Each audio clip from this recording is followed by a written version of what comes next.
Erokamano kuom medo kete Ramogi TV chenro en marangi chwelo. Maneno gai mar doho e kinde mokalo David Maraga owacho ni en kod oteku gi nyalo matayo Kenya komiye thuolo kendo nyalo keto maino e kedo gi mibadhi. Maraga olose mbalariany ma Rongo ka oseyo piny owacho ma Kenya Kwanza kotele kod jatend piny Kenya William Ruto mowacho ni oloko ng'eye ne ywak kod dwaro mar jo Kenya. Ochiwo ranyisi mar kuma mathieth ma SHA mowacho ni jo Kenya oseywak ni nigi ng'ikruok.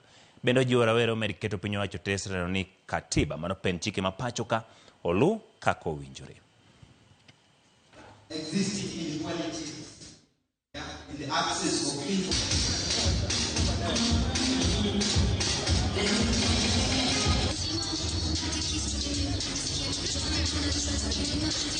What is going on in the country, my view would be, it would be good if you listened to the public to know what they are complaining about.